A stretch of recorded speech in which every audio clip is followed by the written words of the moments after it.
Hello, everybody. Welcome to my live stream. Uh, I'll post a link down below. Consider going to my Buy Me a Coffee page to support the channel. Almost fell on my chair and killed myself. Not a big deal, but hope you're doing well today. Now, I just got on here because I want to tell you guys how to write a horror film. Now,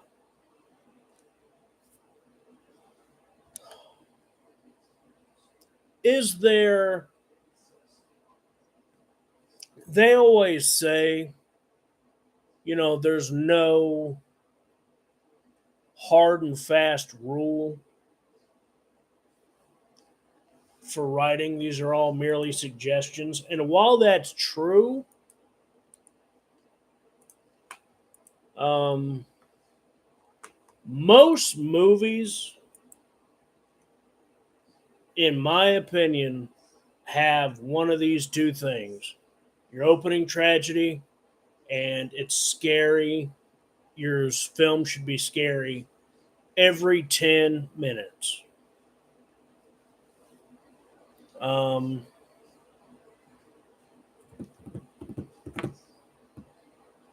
Now you get leeway in the first act.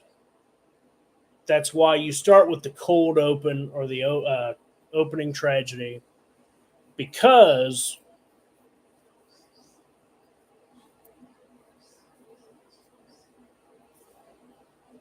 25% first act, 50% for your second act. Third act is the other 25%. You are basically writing for the middle when you write a horror film, because that's going to be your biggest, meatiest part of the script. I mean, for goodness sakes, uh, that's literally half the script is going to be that second act. Um, so, anyway, here are the beats, my friends. Cold open, opening act. I've heard it called the hook. This is basically to let the people know this is the kind of horror movie we're in, or you're in for. Um,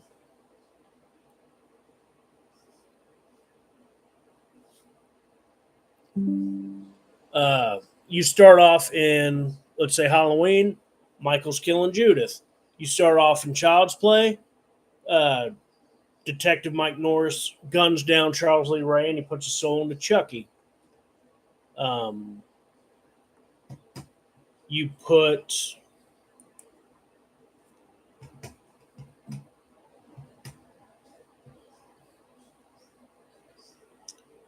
The Conjuring. We're starting on the the case, telling another paranormal story dealing with Annabelle, and so we know Ed and Lorraine are ghost stories, and this or ghost hunters, and this is a haunted house story. So, if you look at Halloween Ends, that didn't follow the it's scary every 10 minutes, and everybody hates it. And even my dad turned to me like right in the middle. He's like, yeah, Michael showed up like what 40 minutes or so into it. I quit care. I He's like, I quit caring.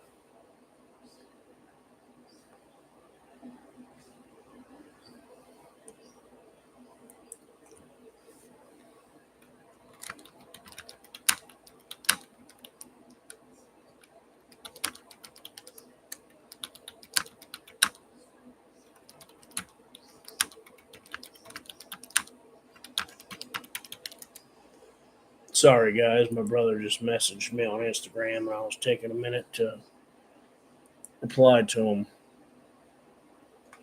Now,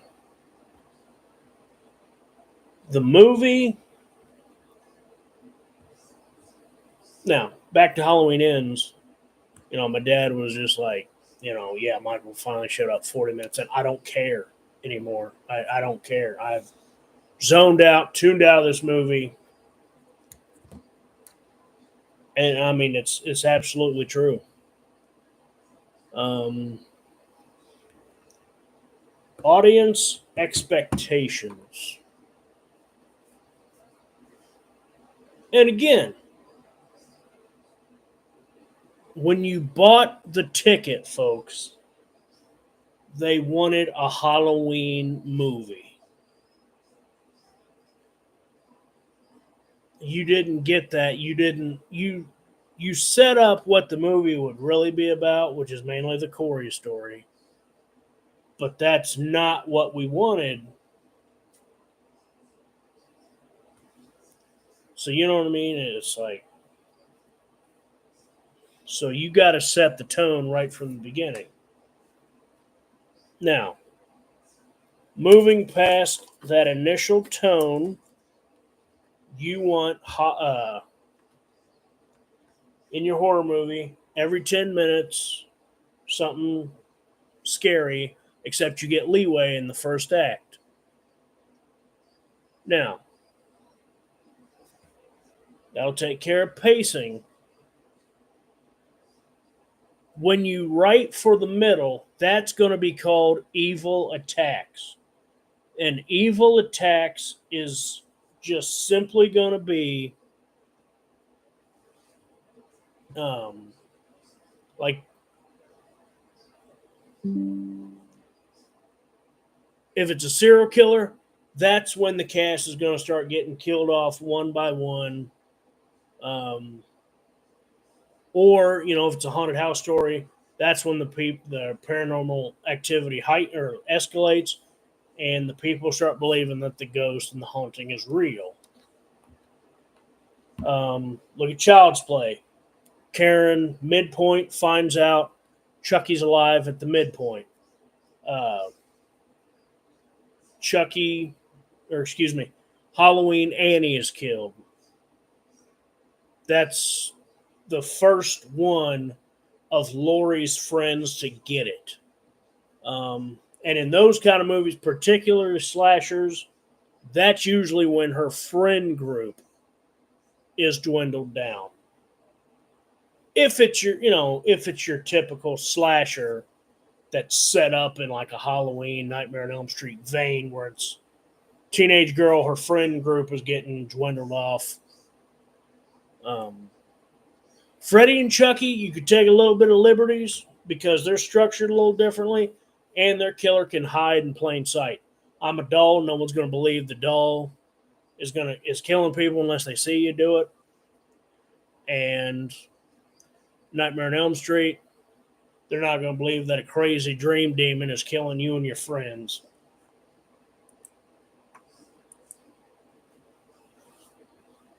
So, guy in a hockey mask, guy in a William Shatner mask. A little harder to deny that.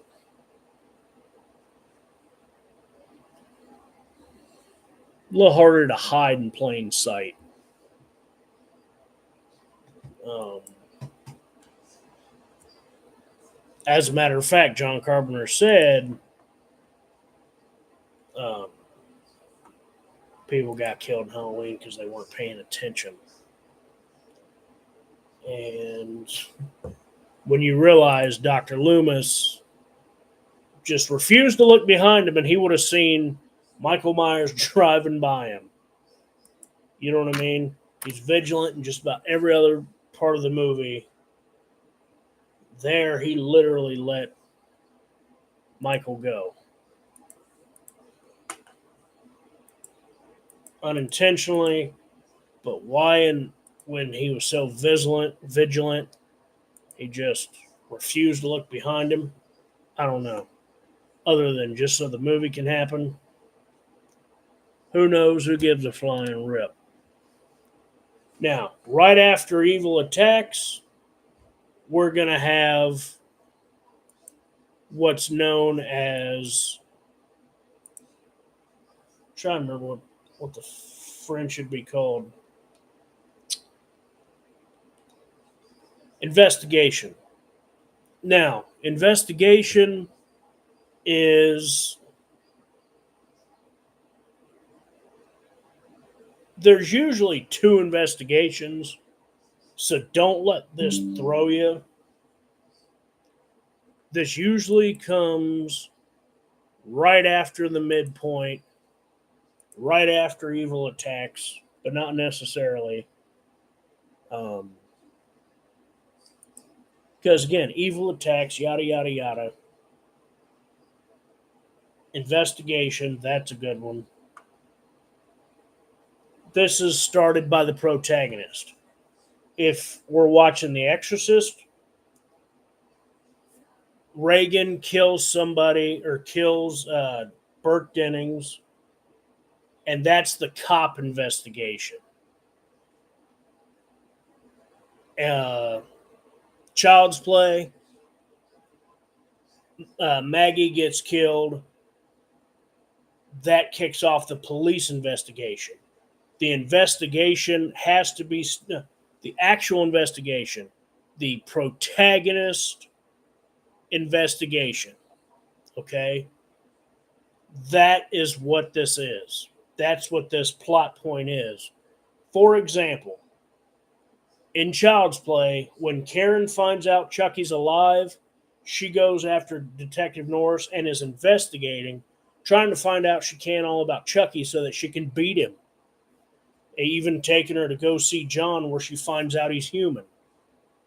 The Exorcist, Chris is trying, meeting with doctors, meeting with psychiatrists. Finally is told, what about an exorcism? Um, she's trying to figure out what the heck's wrong with her little girl.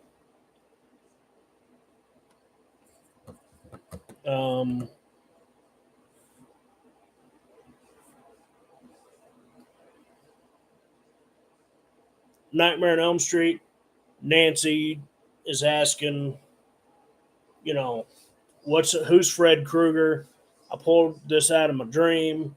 What's going on? Um, this is all leading to a big third act battle.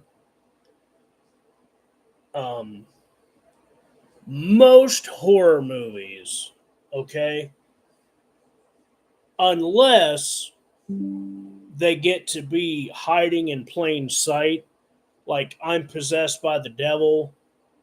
Um, so you're going to have to. People aren't going to naturally jump to, oh, she's possessed. You're going to have to do some sleuthing and prove that to the audience. So the devil can kind of hide in plain sight. Chucky, no one's going to believe he's a killer unless they see him doing it. I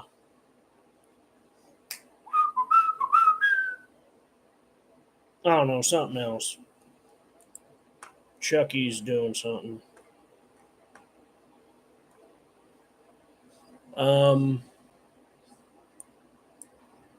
Investigation, we already talked about. A lot of the times, you want to keep them away from a big confrontation until the end. Like Halloween, that goes with the scares.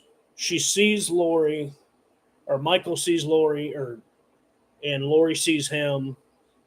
Those are the 10-minute little scares. Following them. Then he quit seeing them, but now Tommy's seeing the boogeyman.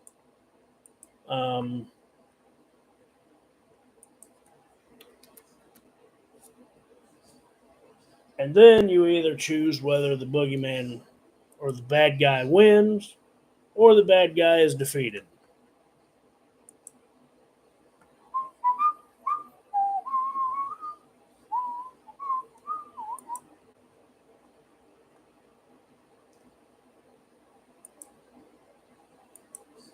Anyway, thanks for watching. Have yourselves a great day.